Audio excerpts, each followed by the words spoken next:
नमस्ते दोस्तों, स्वागत है आपका हमारे YouTube चैनल में। आज हम शुरू कर रहे हैं हमारी नई सीरीज भागवत गीता के साथ, जहां हम एक अद्वितीय सफर पर ले जाएंगे, भगवत गीता का सफर। दोस्तों, आपका स्वागत है जेपी मोटिवेटर में। आप लोगों का इस यात्रा पर साथ जुड़ने के लिए धन्यवाद। तो बिना किसी देरी के शुरू करते हैं। लेकिन पहले आप सभी से गुजारिश है कि हमारे चैनल जेपी मोटिवेटर को सब्सक्राइब करें, लाइक तो दिल खोल कर करें, जिससे मुझे और भी मोटिवेशनल वीडियो आपके पास लाने में मोटिवेशन मिले। साथ में शेयर भी जरूर करें और इस यात्रा में हमारे साथ जुड़े। चलिए शुरू करते हैं भगवत गीता का सफर। भगवत गीता, जो महाभारत के एक भाग के रूप में है, एक प्राचीन भारतीय ग्रंथ है जो धार्मिक, दार्शनिक और योग्यता से भरपूर है। इसमें भगवान श्री कृष्ण और अर्जुन के बीच हुई एक सार्थक वार्ता का वर्णन है, जो महाभारत के कुरुक्षेत्र युद्ध के पहले दिन हुआ था। यह ग्रंथ 18 अध्यायों और 700 श्लोकों का संग्रह है। भगवत गीता का सार यह है कि एक व्यक्ति को अपने कर्तव्यों का पालन करना चाहिए और उसे भगवान में श्रद्धा रखनी चाहिए, जिससे उसे अपने कार्यों में सहारा मिले। गीता में योग, भक्ति और कर्म की महत्वपूर्ण बातें हैं, जो एक व्यक्ति को सही मार्ग पर चलने में मदद कर सकती हैं। दोस्तों, चलिए हम लोग पहले अध्याय को अच्छे से समझते हैं। भगवत गीता का पहला अध्याय, जिसे अर्जुन विषाद योग भी कहा जाता है, कुरुक्षेत्र के युद्ध भूमि में संग्राम की तैयारी के समय का विवरण है। इस अध्याय में महाभारत के योद्धा अर्जुन का मानसिक और आत्मिक संघर्ष दिखाया गया है, जिसे उन्हें अपने सजन और शिक्षकों के सामने युद्ध करने का दृढ़ निर्णय लेना पड़ता है। अर्जुन का विषाद या उदासीनता गीता के पहले अध्याय का मुख्य विषय है। युद्ध भूमि पर खड़ा होकर अर्जुन ने अपने द्वारा देखे जाने वाले अपने रिश्तेदारों और गुरुओं को युद्ध करने के लिए तैयार होते हुए देखा है, और इससे उनमें दया, करुणा और उदासीनता की भावना उत्पन्न होती है। अर्जुन का दिल दुखी है। उन्हें युद्ध के लिए तैयार होकर अपने नाना, गुरु और बहनों के साथ युद्ध करने का विचार करना मुश्किल हो रहा है। उन्हें यह भी दुखी कर रहा है कि उनके खुद के लोगों ने उनके साथ युद्ध के लिए खड़ा होने का निर्णय किया है। अर्जुन का मानसिक और आत्मिक संघर्ष उसके अंदर विस्तृत रूप से व्यक्त हो रहा है। इस अध्याय में भगवान श्री कृष्ण ने अर्जुन के दुख को समझकर उनके सामने युद्ध करने के लिए कारणों और युद्ध की आवश्यकता को समझाने का प्रयास किया है। भगवान ने कहा है कि जीवन में संघर्ष और कठिनाइयों से भाग नहीं लिया जा सकता, बल्कि उनका सामना करना चाहिए। युद्ध का धर्म उन्हें यह बताने का प्रयास किया गया कि कर्तव्य के पथ पर चलना ही जीवन का सबसे उच्च आदर्श है। भगवान ने यह भी बताया कि आत्मा अनादि है और अज्ञेय है, इसलिए उसे मारने वाला कोई नहीं है और न ही उसका नाश हो सकता है। इसलिए अर्जुन को युद्ध में योग्यता बनाए रखने के लिए उन्हें युद्ध के लिए समर्पित होने का सुझाव दिया गया। इस प्रकार भगवत गीता का पहला अध्याय एक महत्वपूर्ण संदेश देता है कि जीवन में आने वाली मुश्किलों और संघर्षों का सामना करना ही धर्म है। यह अर्जुन को योग्यता और साहस देने का प्रयास करता है और उसे उच्चतम मानवीय मूल्यों की ओर बढ़ने के लिए प्रेरित करता है। भगवत गीता का दूसरा अध्याय सांख्य योग या ज्ञान योग के रूप में जाना जाता है, और इसमें भगवान श्री कृष्ण ने अर्जुन को जीवन के उद्देश्य, कर्म और ज्ञान के महत्व के बारे में उपदेश दिया है। यह अध्याय जीवन में उद्देश्य प्राप्त करने के लिए एक मार्ग और उसकी प्राप्ति के लिए कुछ महत्वपूर्ण सिद्धांतों को विवरण करता है। दूसरे अध्याय में भगवान श्री कृष्ण ने अर्जुन से जीवन के महत्वपूर्ण पहलुओं पर ध्यान केंद्रित करने का प्रेरणा दिया है। उन्होंने बताया कि कर्मों का त्याग करना नहीं, बल्कि उन्हें सही तरीके से करना चाहिए और उनके फल की चिंता नहीं करनी चाहिए। भगवान ने कहा है कि कर्मफल का आसक्ति त्याग करके कर्म को निष्काम बनाना चाहिए, यानी कर्म करना चाहिए परंतु उसके फल की आसक्ति नहीं करनी चाहिए। भगवान ने अर्जुन को जीवन में कर्मों का महत्वपूर्ण स्थान बताया और कहा कि सच्चे जीवन का उद्देश्य कर्मों का सही तरीके से निर्वहन करना है। यह उन्हें यह सिखाता है कि कर्मों का सही रूप से प्रबंधन करना और उन्हें ईश्वर के लिए समर्पित करना ही जीवन का सही मार्ग है। भगवान ने अर्जुन को ज्ञान की महत्वपूर्णता के बारे में भी बताया है। उन्होंने कहा कि सही ज्ञान के बिना जीवन का सही मार्ग समझना संभव नहीं है। यह ज्ञान उन्हें आत्मा के असली स्वरूप की पहचान करने में मदद करता है और उन्हें जीवन के विभिन्न पहलुओं को सही दृष्टिकोण से देखने में मदद करता है। भगवान श्री कृष्ण ने जीवन के कारणों और उद्देश्य के प्रति अपने दृष्टिकोण को व्यक्त किया है और अर्जुन को सही मार्ग पर चलने के लिए प्रेरित किया है। उन्होंने बताया कि जीवन में सफलता प्राप्त करने के लिए उद्देश्य की प्राप्ति महत्वपूर्ण है और उसे प्राप्त करने के लिए सही कर्म करना चाहिए। इस अध्याय का एक उदाहरण यह है कि एक व्यक्ति जो अपने कर्मों में सही दृष्टिकोण लाता है और उन्हें ईश्वर के लिए समर्पित करता है, वह अपने जीवन में सफल होता है। एक शिक्षक जो अपने छात्रों को सीख और मूल्यों के साथ अच्छे नागरिक बनने का संदेश देता है, वह अपने कर्मों में सफल होता है और समाज में अच्छे प्रभाव को बढ़ावा देता है। उसका कर्म उसके उद्देश्य की प्राप्ति में सहायक होता है और उसे आत्मनिर्भर और संतुष्ट बनाता है। इस प्रकार भगवद गीता का दूसरा अध्याय जीवन के महत्वपूर्ण सिद्धांतों को समझाने में मदद करता है और व्यक्ति को सही राह पर चलने के लिए प्रेरित करता है। भगवद गीता का तीसरा अध्याय कर्मयोग के रूप में जाना जाता है, जिसमें भगवान श्री कृष्ण ने कर्म और भक्ति के माध्यम से आत्मा को परमात्मा से जोड़ने के उपायों का वर्णन किया है। इस अध्याय में मुख्यतः भगवान ने कर्मयोग की महत्वपूर्णता, निष्काम कर्म और ईश्वर के प्रति समर्पण के विषय में चर्चा की है। तीसरे अध्याय में भगवान ने कर्मयोग की महत्वपूर्ण सिद्धांतों को समझाया है। कर्मयोग का अर्थ है कर्मों में समर्पण और उन्हें ईश्वर के लिए करना। भगवान ने यह बताया है कि कर्मयोग से व्यक्ति अपने कर्मों को निष्काम बना सकता है, जिससे उसे बंधनों से मुक्ति मिलती है। भगवान ने यह भी स्पष्ट किया है कि कर्मयोग का अर्थ यह नहीं है कि कार्यों से बचना चाहिए, बल्कि उन्हें सही तरीके से करना चाहिए। निष्काम कर्म का सिद्धांत इसमें समाहित है, जिसका अर्थ है कि कर्म को भले ही अपने कर्तव्यों के लिए किया जाए, लेकिन उसके फल की चिंता नहीं की जाए। एक उदाहरण के रूप में एक समाज सेवी जो अपना समय और ऊर्जा समाज के लाभ के लिए समर्पित करता है, वह निष्काम कर्म का अनुसरण कर रहा है। उसने अपने कर्मों में सच्ची भावना और समर्पण दिखाया है, भले ही उसका मुख्य उद्देश्य स्वार्थ न हो, बल्कि समाज की सेवा हो।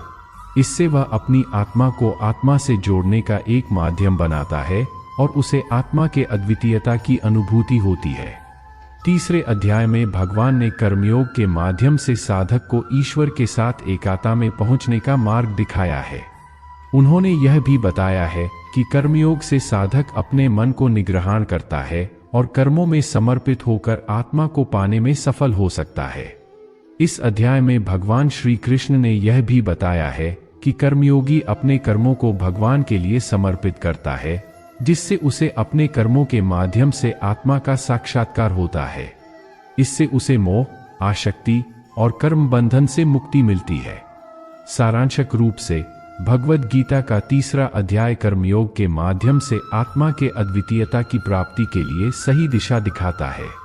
यह जीवन को सही दृष्टिकोण से देखने, सही कर्म करने और ईश्वर के साथ एकात्मता में पहुंचने का मार्ग प्रशिक्षित करता है। भगवद गीता का चौथा अध्याय ज्ञान कर्म संन्यास योग जीवन के महत्वपूर्ण मुद्दों पर बात करता है, जिसमें भगवान श्री कृष्ण ने ज्ञान और कर्म के सही समन्वय के बारे में विवेचना की है। इस अध्याय में जीवन में सही दिशा में आगे बढ़ने के लिए ज्ञान और कर्म के महत्वपूर्ण सिद्धांतों का प्रदर्शन होता है।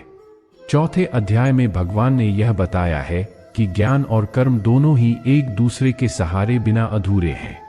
ज्ञान के बिना कर्म अधूरा रहता है और कर्म के बिना ज्ञान अधूरा है। ज्ञान के माध्यम से ही कर्म को सही दृष्टिकोण से समझा जा सकता है और कर्म के माध्यम से ही ज्ञान को अमल में लाया जा सकता है। भगवान ने यह भी बताया है कि ज्ञान और कर्म में सही संतुलन बनाए रखने के लिए आत्मा को ईश्वर में समर्पित करना चाहिए।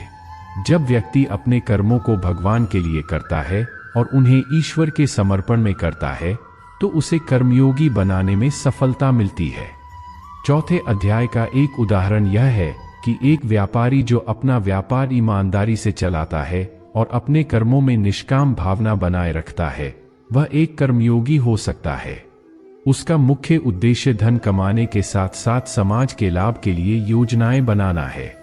उसने यह भी समझा है कि वह धन की प्राप्ति के पश्चात उसे धर्मपरायणता और सेवा में बर्बाद करना चाहिए।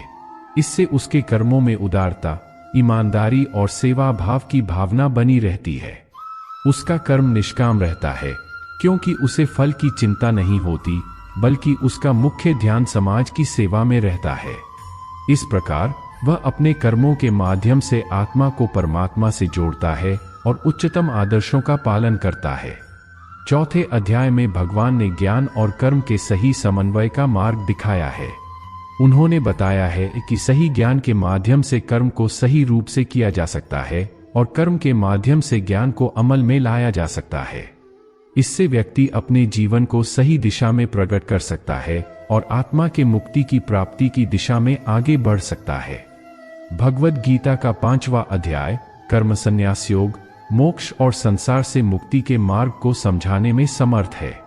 इस अध्याय में भगवान श्री कृष्ण ने कर्मयोग और संन्यास के बीच संतुलन स्थापित करने का प्रयास किया है और उन्होंने यह भी बताया है कि सही दृष्टिकोण से कर्म करने के लिए संन्यास का त्याग नहीं किया जाना चाहिए।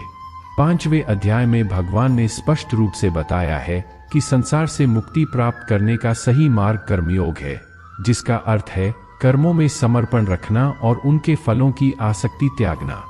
यहाँ उन्होंने संन्यास और कर्मयोग के बीच भिन्नताओं को सुलझाने का प्रयास किया है और बताया है कि जीवन को उच्चतम आदर्शों तक पहुँचाने का मार्ग कर्मयोग में ही है। भगवान ने बताया है कि संन्यास और कर्मयोग यदि सही रूप से समझे जाएं, तो एक ही उद्देश्य की ओर बढ़ते हैं और दोनों ही एक दूसरे को पूरक बना सकते हैं।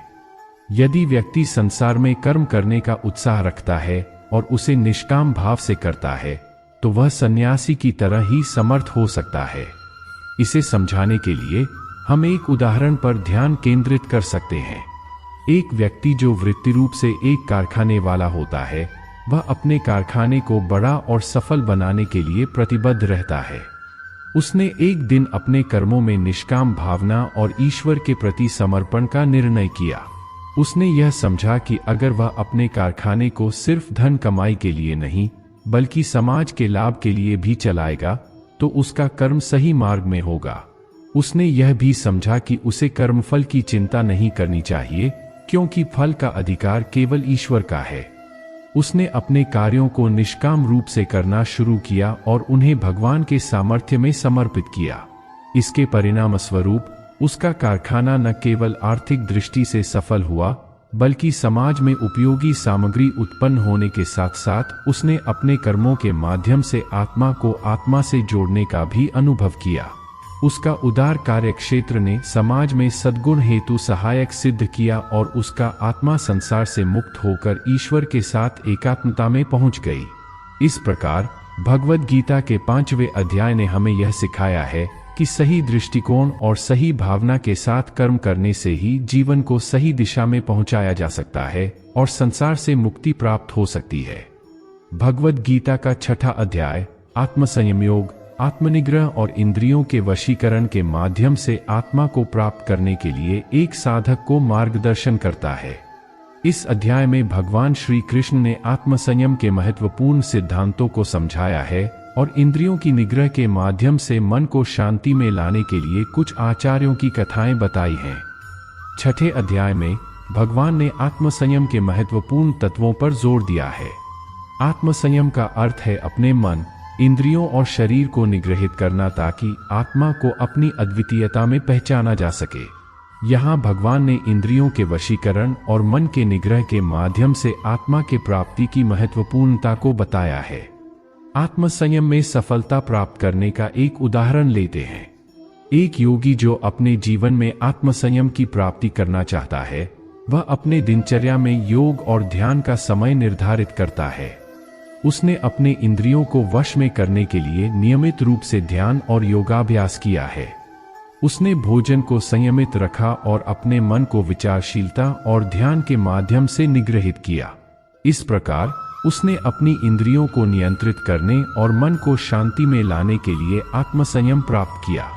भगवान ने इस अध्याय में कहा है कि जो व्यक्ति आत्मसंयम में सफल होता है वह जीवन के हर पहलुओं में समता की भावना बनाए रखता है। उसके लिए सुख और दुख, लाभ और हानि, सम्मान और अपमान सभी एक समान होते हैं। ऐसा व्यक्ति आत्मा के स्वरूप को समझता है और उसे हर पल में अपना देखता है। इस अध्याय में भगवान ने यह भी बताया है कि आत्मसंयम के माध्यम से आत्मा को प्राप्त करने के लिए विभिन्न योगाभ्यासों का अभ्यास करना चाहिए। इसमें आसन, प्राणायाम, ध्यान और समाधि जैसे योगाभ्यासों का समर्पण शामिल है। ये योगाभ्यास आत्मनिग्रह में सहायक होते हैं और व्यक्ति को आत्मा की प्राप्ति में मदद करते हैं। इस प्रकार छठे अध्याय ने हमें आत्मसंयम के महत्वपूर्ण तत्वों को समझाया है और साधकों को आत्मा की प्राप्ति के लिए सही मार्ग प्रदान किया है। आत्मसंयम के माध्यम से ही व्यक्ति अपनी अंतरात्मा को जान सकता है और आत्मा के मुक्ति की प्राप्ति हो सकती है। भगवद गीता का 7वां अध्याय ज्ञान विज्ञान योग जीवन के असली तत्व और आत्मा के महत्वपूर्ण सिद्धांतों को समझाने का कार्य करता है।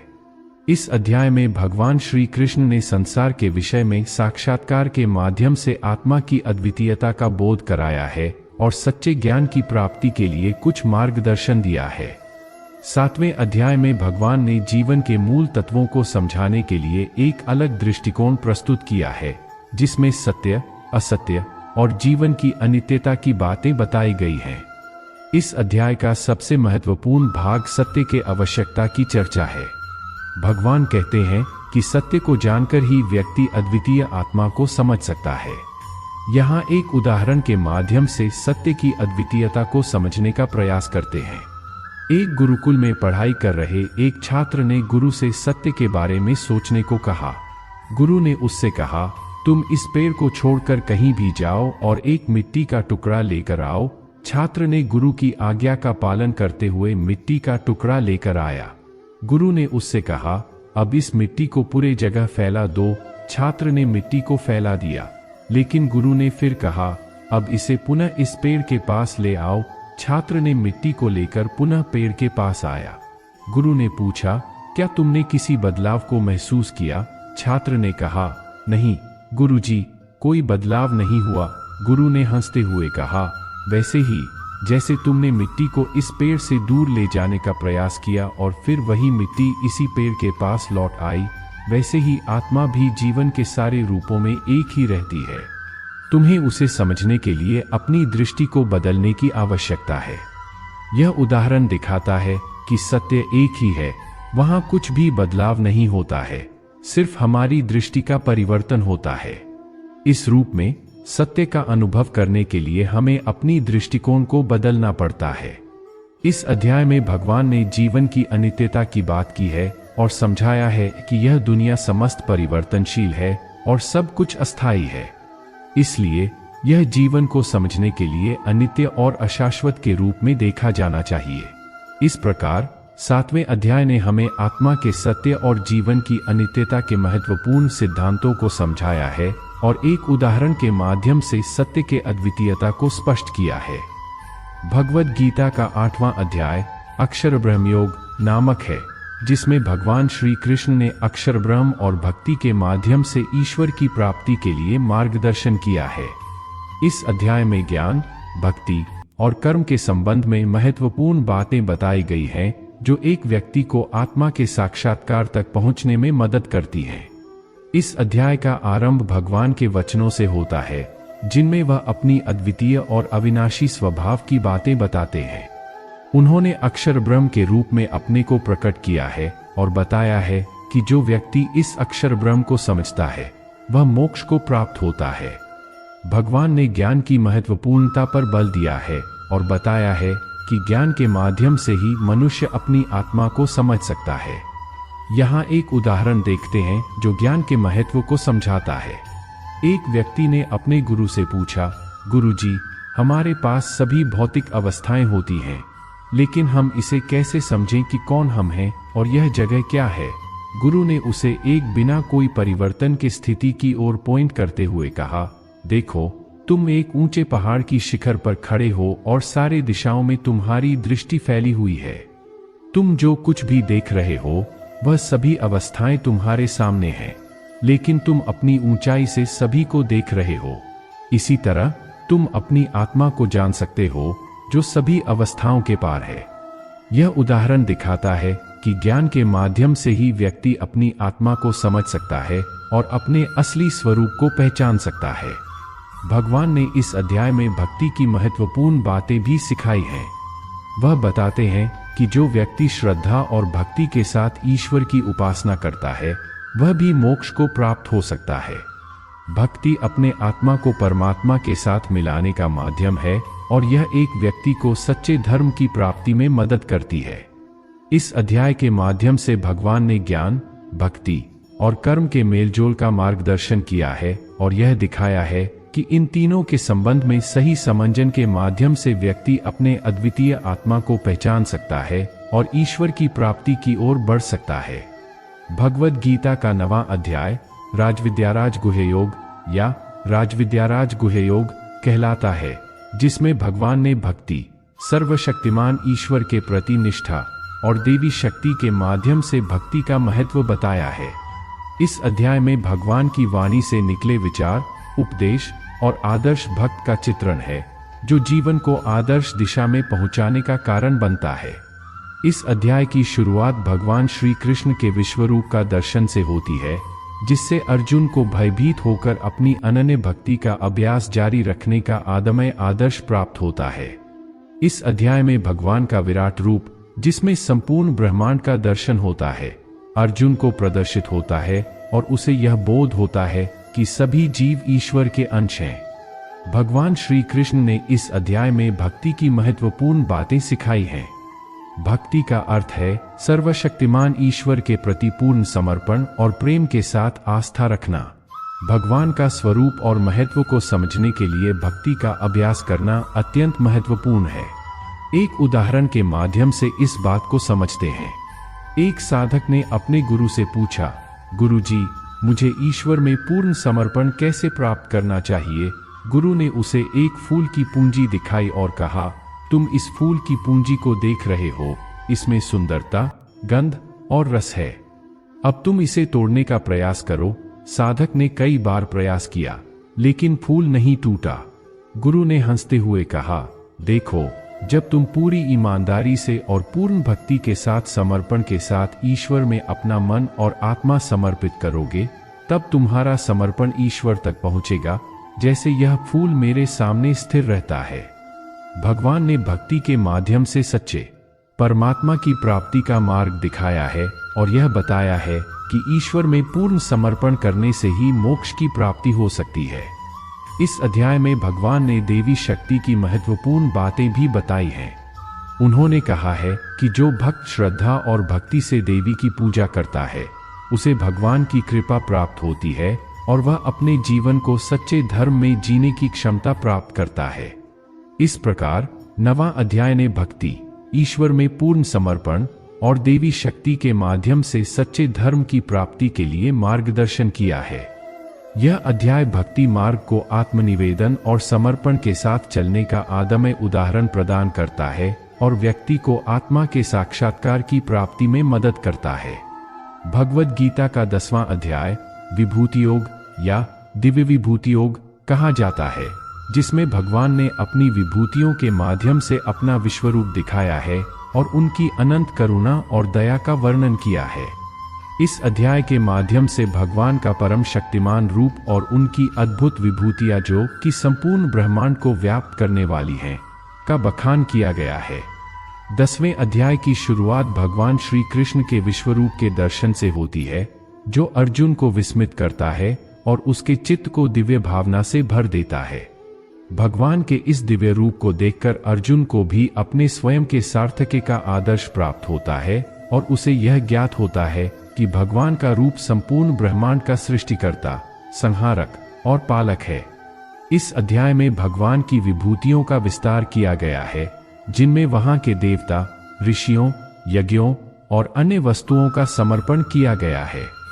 यह दिखाता है कि भगवान सभी जीवों का उत्पत्ति स्थिति लय कारण है और उन्हें संचालित करने में समर्थ है। भगवान ने इस अध्याय में अपनी विभूतियों को प्रकट करके अर्जुन को अपनी अनंत शक्ति और करुणा का एहसास कराया है। एक उदाहरण के माध्यम से इसे समझते हैं। एक साधक अपने गुरु से पूछता है, गुरुजी, ईश्वर का वास्तविक स्वरूप क्या है और वह सभी जीवों को कैसे पालक, प्रेरक और संरक्षक है? गुरु ने उससे कहा, देखो, सूर्य की किरणें एक ही समय में सभी दिशाओं को प्रकाशित करती हैं, लेकिन हर व्यक्ति उन्हें अपनी दृष्टि से अलग अलग रूपों में देखता है। वैसे ही ईश्वर संपूर्ण ब्रह्मांड को अपने अनंत रूपों में पालने वाला है और हर जीव उसे अपने भावनाओं और सांसारिक स्थितियों के अनुसार देखता है। यह सब विभूतियां उसकी अद्भुतता को सार्थक्यपूर्ण बनाती हैं और हमें उसमें अनुभव करने का अवसर प्रदान करती हैं। इस अध्याय से हमें यह सीखने को मिलता है कि ईश्वर हमारे सभी कार्यों में साक्षी है और उसी के साथ हमें आत्मनिवेदन और भक्ति का मार्ग अपनाना चाहिए। भगवान के अद्भुत रूप को ध्यान में रखकर हम अपने जीवन को उद्दीपित कर सकते हैं और उसकी अनंत करुणा और प्रेम में अपने को समर्पित कर सकते हैं। इस प्रकार भगवद गीता के 10वें अध्याय ने हमें ईश्वर की अद्भुत विभूतियों के माध्यम से उसके अद्वितीयता और अनंत प्रेम को समझाया है और हमें आत्मनिवेदन और भक्ति का मार्ग प्रदान किया है। भगवद गीता का 11वां अध्याय विश्वरूप दर्शन योग कहा जाता है, जिसमें भगवान श्री कृष्ण ने अपना विश्वरूप अर्जुन को प्रदर्शित किया है। इस अध्याय में भगवान का विराट रूप, जिसमें संपूर्ण ब्रह्मांड का दर्शन होता है, को देखकर अर्जुन को आत्मा और ब्रह्मा के अद्वितीयता का अनुभव होता है। इस अध्याय की शुरुआत भगवान श्री कृष्ण के विश्वरूप के दर्शन से होती है, जिसमें उन्होंने अपनी अनगिनत भूत स्वरूपाओं को प्रकट किया। यह रूप संपूर्ण ब्रह्मांड का विस्तार है और इसमें संपूर्ण जगत का सृष्टि स्थितिलय होता है। अर्जुन को यह दृश्य देखकर भयभीत होते हुए उसने भगवान की महिमा को माना और उनसे क्षमा मांगी, क्योंकि वह अपने गुरु और मित्रों को भगवान के इस अद्भुत रूप का दर्शन करने का अवसर नहीं दे सकता था। इस अध्याय में भगवान ने अर्जुन को यह सिखाया कि आत्मा अनादि और अनंत है, जो शरीर में अविनाशी रूप से निवास करती है। एक उदाहरण के माध्यम से इसे समझते हैं। एक शिक्षक ने अपने छात्र से पूछा, तुम्हारी पहचान क्या है? छात्र ने कहा, मैं एक छात्र हूँ। शिक्षक ने कहा, नहीं, तुम्हारी पहचान तुम्हारे शरीर में नहीं, तुम्हारी आत्मा में है। तुम्हारा शरीर तो सिर्फ एक कच्चा धागा है जो समय के साथ बदल जाएगा, लेकिन तुम्हारी आत्मा अनंत और अविनाशी है। भगवान ने इस अध्याय में यह भी बताया है कि आत्मा का स्वभाव कर्म करना है, लेकिन उसे फल की आसक्ति नहीं होनी चाहिए। यहाँ भगवान ने अर्जुन से साक्षात्कार की बातें सिखाई हैं और उसे यह समझाया है कि कर्मों को साक्षात्कार के साथ करना ही जीवन का सर्वोत्तम उद्देश्य है। भगवान ने अर्जुन को यह भी सिखाया है कि उसे संपूर्ण ब्रह्मांड में एक अमूर्त स्वरूप को देखना चाहिए, जिसमें सभी जीव, देवता और सभी क्षेत्रों के योग्यता और शक्तियां समाहित हैं। इससे भगवान की अद्वितीयता और संपूर्णता का अनुभव होता है और भक्त को भगवान में पूर्ण समर्पण का अवसर मिलता है। इस प्रकार 11वां अध्याय भगवद गीता का एक महत्वपूर्ण अध्याय है, जो आत्मा का अद्वितीयता और ईश्वर में समर्पण की महत्वपूर्ण बातें सिखाता है। यह अध्याय व्यक्ति को आत्मा के साक्षात्कार और भगवान के प्रति अद्वितीय भक्ति की दिशा में मार्गदर्शन करता है। भगवद गीता का 12वां अध्याय भक्ति योग कहलाता है, जिसमें भगवान ने भक्ति के मार्ग को और इसके महत्व को बताया है। इस अध्याय में भगवान श्री कृष्ण ने यह सिखाने का प्रयास किया है कि सच्ची भक्ति क्या होती है और उससे कैसे परमात्मा की प्राप्ति होती है। भक्ति योग का आरंभ भगवान की पूजा और भक्ति में निष्ठा से होता है।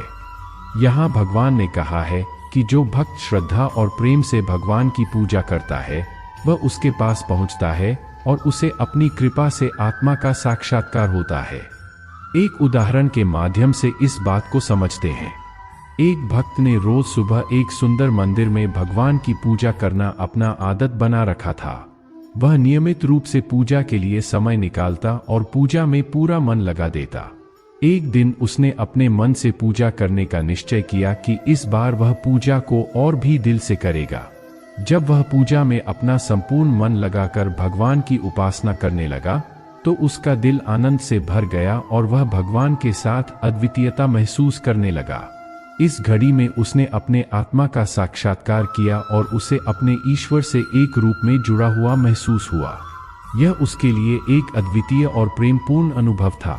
इस अध्याय में भगवान ने भक्ति के विभिन्न प्रकारों को विवेचना की है और यह सिखाया है कि सच्ची भक्ति के लिए श्रद्धा, प्रेम और समर्पण की आवश्यकता है।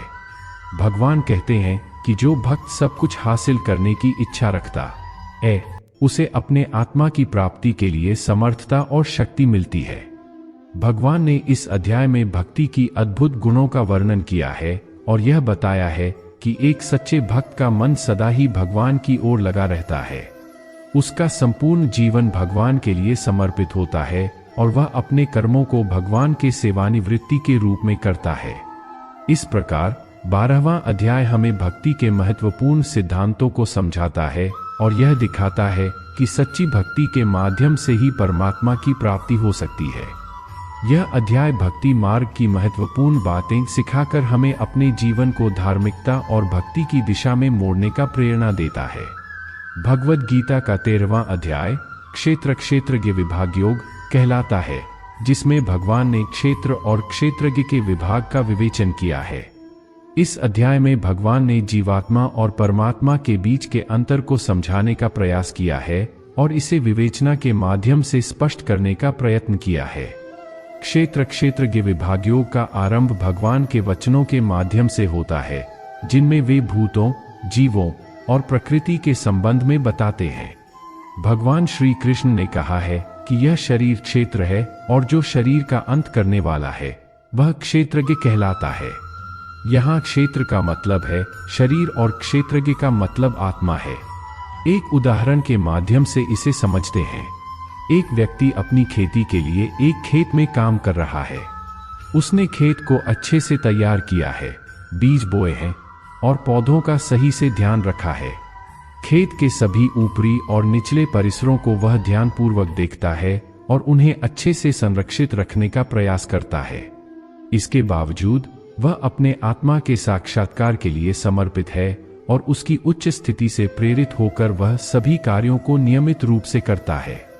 इस तरह वह खेत को एक क्षेत्र और खेती करने वाले को अपनी आत्मा को प्रबंधित करने वाले क्षेत्रज्ञ के रूप में देखता है। भगवान ने इस अध्याय में आत्मा के नित्य स्वभाव और इसके अद्वितीयता की महत्वपूर्ण बातें बताई हैं। आत्मा का अंत नहीं होता, वह नित्य है और उसे शस्त्रों या आग में नहीं जला सकता कोई कुछ नहीं कर सकता है। यह अद्वितीय, अविकारी, अचल और अनादि है। इसके पारमार्थिक स्वरूप की प्राप्ति के लिए व्यक्ति को आत्मनिवेदन और आत्मज्ञान की प्राप्ति करनी चाहिए।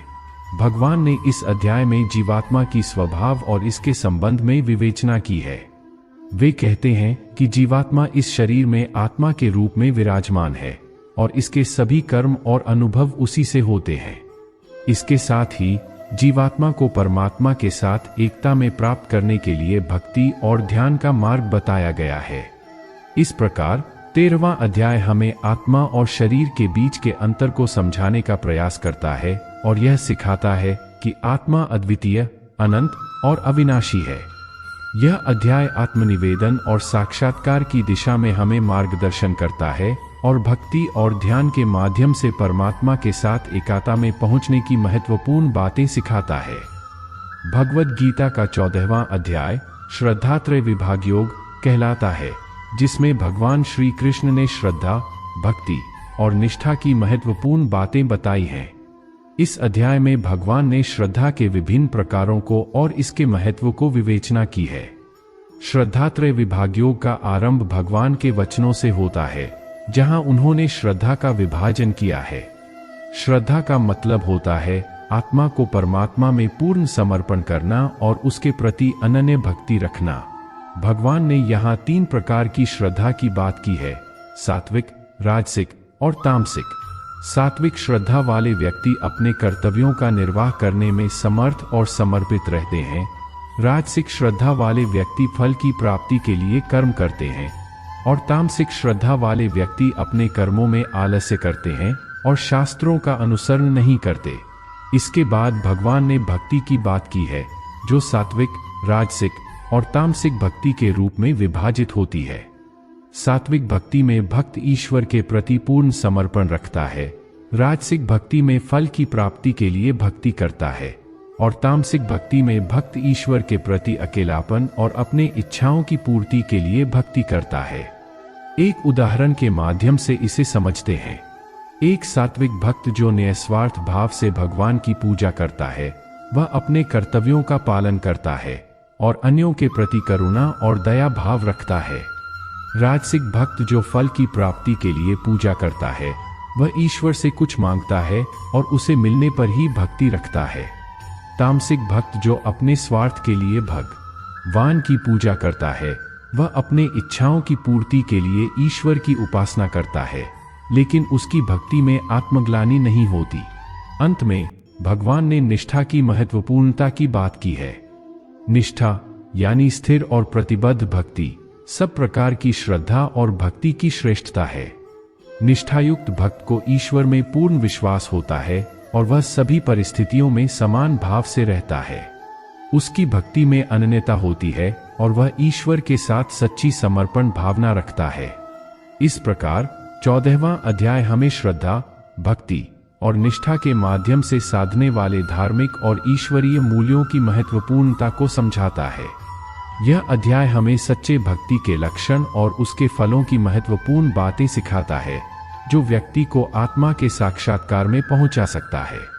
15वां अध्याय, जिसे परमहंस योग भी कहा जाता है, भगवद गीता का एक महत्वपूर्ण अध्याय है, जो आत्मज्ञान और भक्ति के माध्यम से परमात्मा की प्राप्ति की महत्वपूर्ण बातें बताता है। इस अध्याय में भगवान श्री कृष्ण ने अपने परमात्मा स्वरूप और उसके प्राप्ति के मार्ग का वर्णन किया है। 15वां अध्याय का आरंभ भगवान के वचनों से होता है, जहां वे आत्मा के स्वरूप और परमात्मा के साथ एकता की बातें बताते हैं। भगवान ने यह सिखाने का प्रयास किया है कि आत्मा अविनाशी और शरीर से अभिभूत नहीं होती और यह नित्य और अनंत है। इस अध्याय में भगवान श्री कृष्ण ने यह भी बताया है कि भक्ति और ज्ञान का एक संतुलित समन्वय होना चाहिए। यहाँ भगवान ने अपने परमात्मा स्वरूप का विस्तार से वर्णन किया है और यह सिखाया है कि आत्मा शरीर के परमात्मा में एकीकृत हो सकती है। एक उदाहरण के माध्यम से इसे समझते हैं। एक योगी ने अपने ध्यान और साधना के माध्यम से अपनी आत्मा का साक्षात्कार करने का प्रयास किया। उसने ध्यान के माध्यम से अपने मन को शांत किया और अपनी आत्मा की ओर मोड़ा। उसने आत्मा में परमात्मा का प्रत्यक्ष अनुभव किया और उसे एक अद्वितीय, अनंत और अविनाशी शक्ति माना। इस अनुभव से उसे शांति और आनंद की अद्वितीय अनुभूति हुई और उसने जगत के समस्त भेदों को दूर कर एकता में पहुंचने का एहसास किया। 15वां अध्याय में भगवान ने ज्ञानयोग के माध्यम से आत्मा का अद्वितीयता और परमात्मा के साथ एकीकृतता का सिद्धांत बताया है। यहाँ भगवान ने यह भी सिखाया है कि आत्मा को ज्ञान और भक्ति के संयम के माध्यम से परमात्मा के साथ संबंध स्थापित करना चाहिए। इस अध्याय के माध्यम से हमें यह बोध होता है कि आत्मा का अद्वितीय स्वरूप सिद्ध होना चाहिए और हमें संसार में होने वाली विभिन्न धार्मिकताओं को पारंपरिक और सांस्कृतिक परिभाषाओं से परिभाषित करना चाहिए। आत्मा को परमात्मा के साथ एकीकृत करने के लिए ज्ञान और भक्ति के मार्ग का अनुसरण करना चाहिए। समाप्त में 15वां अध्याय भगवान के उद्दीपना रूप में हमें आत्मा और परमात्मा के साक्षात्कार की महत्वपूर्णता को समझाता है और यह सिखाता है कि सच्चा धर्म आत्मज्ञान और परमात्मा के साथ संबंध स्थापित करने में है। 16वां अध्याय, जिसे दैवासुर संपद विभाग योग भी कहा जाता है, भगवद गीता का एक महत्वपूर्ण अध्याय है, जो दैवी संपदा और असुरी संपदा के बीच विभाजन की बातें करता है। इस अध्याय में भगवान श्री कृष्ण ने विभिन्न प्रकारों की गुण और स्वभाव को समझाने का प्रयास किया है और यह सिखाया है कि यह गुण आत्मा के विकास में कैसे आधारित होते हैं। 16वां अध्याय का आरंभ भगवान के वचनों से होता है, जहां वे दैवी संपदा और असुरी संपदा की विवेचना करते हैं। भगवान ने यह सिखाया है कि दैवी संपदा वाले व्यक्ति ज्ञान, भक्ति, त्याग और शांति की प्राप्ति के लिए कार्य करते हैं, जबकि असुरी संपदा वाले व्यक्ति अहंकार, क्रोध, दंभ और अनृत के माध्यम से विघ्न डालते हैं। दैवी संपदा का एक उदाहरण लेते हैं। एक दैवी संपदा वाला व्यक्ति जो निस्वार्थ भाव से ज्ञान और भक्ति में रुचि रखता है, वह अपने कर्तव्यों का निर्वाह करता है और उसके जीवन में शांति और संतुलन होता है। वह अन्यों के प्रति करुणा और दया भाव रखता है और अपनी सफलता को आत्मा के साक्षात्कार में मापता है। असुरी संपदा का उदाहरण भी लेते हैं। एक असुरी संपदा वाला व्यक्ति जो अहंकार, असत्य और दंभ की ओर मुड़ा होता है, वह अपने स्वार्थ के लिए किसी भी माध्यम से अपनी प्राप्ति के लिए काम करता है और अन्यों को ठगने का प्रयास करता है। इसके परिणाम स्वरूप उसका जीवन असंतुलित, अशांत और अधर्मपूर्ण होता है। इस अध्याय में भगवान ने यह भी बताया है कि यह गुण आत्मा के विकास में कैसे आधारित होते हैं और आत्मा को कैसे इन गुणों से पारंपरिक और सांस्कृतिक परिभाषाओं से परिभाषित करना चाहिए। भगवान ने सिखाया है कि यह गुण केवल शरीर और मन के गुण नहीं होते, बल्कि ये आत्मा को भी प्रभावित करते हैं और आत्मा को विकसित करने में सहायक हो सकते हैं। समाप्त में 16वां अध्याय हमें यह सिखाता है कि दैवी संपदा के गुणों का अनुसरण करने से आत्मा का समृद्धि, सम्मान और सच्चा उत्कृष्टता हो सकता है, जबकि असुरी संपदा के गुणों का अनुसरण करने से आत्मा असमृद्धि, अपमान और नीचता की दिशा में जा सकती है। 17वां अध्याय, जिसे श्रद्धात्रय विभाग योग भी कहा जाता है, भगवद गीता का एक और महत्वपूर्ण अध्याय है जो भक्ति, ज्ञान और कर्म के साथ श्रद्धा की महत्वपूर्णता पर बातें करता है। इस अध्याय में भगवान ने यह सिखाया है कि श्रद्धा का होना कितना महत्वपूर्ण है और यह कैसे भक्ति, ज्ञान और कर्म में सफलता की कुंजी है। 17वां अध्याय का आरंभ भगवान के वचनों से होता है, जहां उन्होंने श्रद्धा को 3 प्रकारों में विभाजित किया है: सात्विक, राजसिक और तामसिक। यहाँ श्रद्धा का मतलब है आत्मा को परमात्मा में समर्पित करना और उसके प्रति अनन्य भक्ति रखना। सात्विक श्रद्धा वाले व्यक्ति अपने कर्तव्यों का निर्वाह करने में समर्थ और समर्पित रहते हैं। राजसिक श्रद्धा वाले व्यक्ति फल की प्राप्ति के लिए कर्म करते हैं और तामसिक श्रद्धा वाले व्यक्ति अपने कर्मों में आलस्य करते हैं और शास्त्रों का अनुसरण नहीं करते। इसके बाद भगवान ने भक्ति की बात की है, जो सात्विक, राजसिक और तामसिक भक्ति के रूप में विभाजित होती है। सात्विक भक्ति में भक्त ईश्वर के प्रति पूर्ण समर्पण रखता है, राजसिक भक्ति में फल की प्राप्ति के लिए भक्ति करता है और तामसिक भक्ति में भक्त ईश्वर के प्रति अकेलापन और अपने इच्छाओं की पूर्ति के लिए भक्ति करता है। इस अध्याय में भगवान ने ज्ञान योग, कर्मयोग और भक्ति योग की महत्वपूर्ण बातें बताई हैं। इसमें यह सिखाया गया है कि ये तीनों मार्ग सच्चे आत्मा के साक्षात्कार की दिशा में एक साथ कार्य कर सकते हैं। एक व्यक्ति को अपने कर्मों में निर्दिष्ट फलों की प्राप्ति की आकांक्षा किए बिना और निष्काम भाव से कर्म करने की आदत होनी चाहिए। इससे उसकी भक्ति में सहजता आती है और वह अपने कर्मों में आत्मा को परमात्मा के साथ मिला सकता है। एक उदाहरण के रूप में, एक व्यक्ति जो अपने कर्मों में ईश्वर का साक्षात्कार करना चाहता है, वह निष्काम भाव से सेवा का कार्य करता है। उसका कर्म समाज में सहायक होता है और वह भगवान के प्रति अपनी श्रद्धा और समर्पण को दिखाता है। उसका मानवता में योगदान और समर्थन उसे अपने आत्मा के साक्षात्कार की दिशा में आगे बढ़ने में मदद करता है। समाप्त में 17वां अध्याय हमें श्रद्धा की महत्वपूर्णता को समझाता है और यह सिखाता है कि भक्ति, ज्ञान और कर्म के संयम से एक सुखमय और सत्यवादी जीवन कैसे जी सकता है।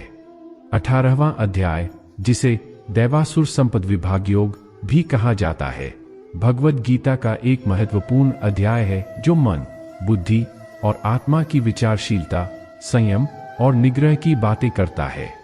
इस अध्याय में भगवान श्री कृष्ण ने दैवी संपदा और असुरी संपदा के बारे में विस्तार से बताया है और यह सिखाया है कि अच्छे गुणों को अपनाकर आत्मा को कैसे उन्नत बनाया जा सकता है।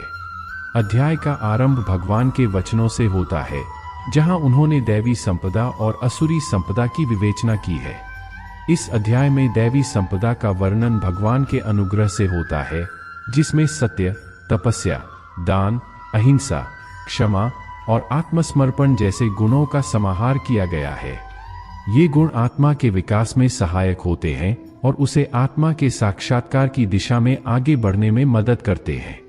आत्मा को नियंत्रित करने की तकनीकों को समझाने के लिए भगवान ने मन, बुद्धि और आत्मा के बारे में चर्चा की है।